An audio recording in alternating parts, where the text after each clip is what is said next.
तो आज हम लोग देखेंगे ट्रांसफार्मर। ट्रांसफार्मर क्या है, ट्रांसफार्मर का प्रकार क्या है, तो ये बात इसमें हम लोग जानेंगे। तो सबसे पहले ट्रांसफार्मर आप लोग गांव में देखते होंगे, गली गली में ट्रांसफार्मर लगा रहता है हर एक गांव में। तो कभी सोचते हैं कि उस ट्रांसफार्मर का काम क्या है? तो सुनिए, ट्रांसफार्मर हमारा उच्च वोल्टेज को यानी हाई वोल्टेज को लो वोल्टेज में और लो वोल्टेज को हाई वोल्टेज में क्या कर देता है? परिवर्तित कर देता है। ठीक है, तो यही से हमारा ट्रांसफार्मर का दो प्रकार बनता है। पहला ट्रांसफार्मर हमारा होता है उच्चई ट्रांसफार्मर। तो अब बात है कि सर उच्चई ट्रांसफार्मर का नाम क्या रहता है?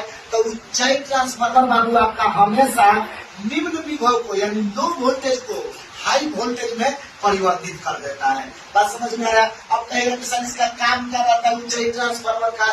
तो उच्चई ट्रांसफार्मर के द्वारा बाबू हमेशा पावर एक जगह से दूसरे जगह सप्लाई किया जाता है। उसी प्रकार हमारा दूसरा ट्रांसफार्मर होता है कौन सा?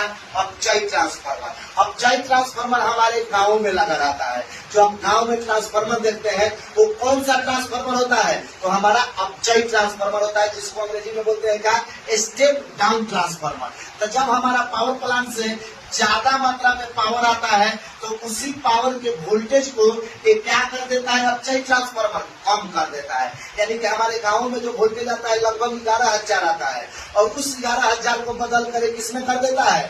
220 वोल्ट में। अब ये थोड़ा सा यहाँ पे विशेषता बता दे रहे हैं, फिगर के पास हम यहाँ पे देख सकते हैं। देखिए, ये हमारा इसमें एक कोर कहलाता है, क्रोड। ठीक है, ये हमारा कुंडली होता है, एक प्राथमिक कुंडली और एक द्वितीय कुंडली। तो देखिए, उच्चई ट्रांसफार्मर में प्राथमिक कुंडली में फेरों की संख्या कम होती है और द्वितीय कुंडली में फेरों की संख्या अधिक होती है। उसी प्रकार अपचयी के लिए क्या होगा? प्राथमिक में फेरों की संख्या अधिक और द्वितीय में फेरों की संख्या कम। तो बस अगर आपको वीडियो अच्छा लगे तो लाइक कीजिएगा, शेयर कीजिएगा।